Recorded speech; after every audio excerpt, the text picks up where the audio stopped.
This morning at the New York Stock Exchange Open, Nasdaq dropped hard. And while most traders will tell you it's because we were at all-time highs on Nas, that's not why Nas dropped. My goal in this video is to show you the real fundamental reason behind this drop on Nasdaq, so that way, when you see something like this again, you'll know how to capitalize on the same opportunity. And to do that, we're first going to cover the drama that happened over the weekend between US and Canada. Then next, I'm going to show you why I think this rally right here on Nasdaq, why I think this was a fake out. Then finally, we'll cover the actual trade. So with that being said, let's add some context to this. Friday, here's a headline that we got from Trump. We are hereby terminating all discussions on trade with Canada effective immediately. Now, there were some other headlines that came out, but this was the first, and look at the time, 1:45 p.m. Eastern on a Friday. If we take a look at Nas, what do you think happened at 1:45 p.m. Eastern to Nas? That headline comes out.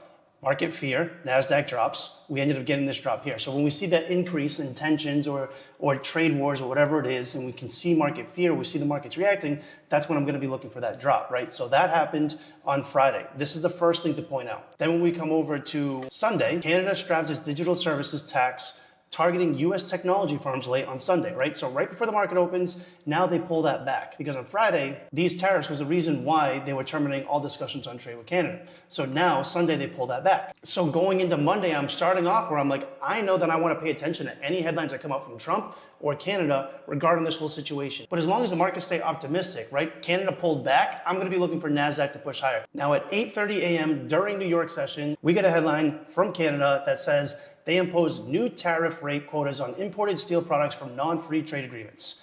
Canada government says they're prepared to take additional steps pending developments with US tariffs. This headline comes out, you can see the time at the bottom, 8:32 a.m. Now they just enacted more tariffs on steel. Let's take a look at what Nasdaq did. So we were consolidating here, and we've looked at the time, 8:20. This was the 8:30 candle, right when that headline came out. And if we push it a little further, so this was the first trade, this was the entry right down to the next support. And then we ended up getting Nas hold this area right here. So the second part of this is, this looks really good for buys. We had a nice reversal here. We still had good volume. It's very quick. And long term, I'm still looking for Nas buys. Even though we keep hitting all-time highs, this could be that pullback that I want to take buys. Now, the issue here is that, remember the headline that I just showed you right here, this just came out about 30 minutes ago. And I'm looking at Nasdaq, it dropped and recovered the whole move. As far as I can tell, and this is what I was telling everyone on the live call too when we were trading, I'm like, listen, this hasn't been settled. I don't see any headlines from Trump. I don't know what's going on. I need more clarification. Just because Nas is pushing up doesn't mean I think that this problem is now removed when they just announced new tariffs. But that's why when the stock exchange opened, this is what happened. And this is when you enter on open candles because we already have a bias. Melted. Nasdaq is gone, right? This is the power of just understanding the bias. So the entry, I would have preferred it to be up here, but was actually down at this support where some of the traders were entering before the stock exchange opened. Not something that I like to do. Any entry around here is great. Entry here is fine too. And if we play this out a little more, it really just ended up consolidating for a bit, dropped a little more, but didn't go too much further.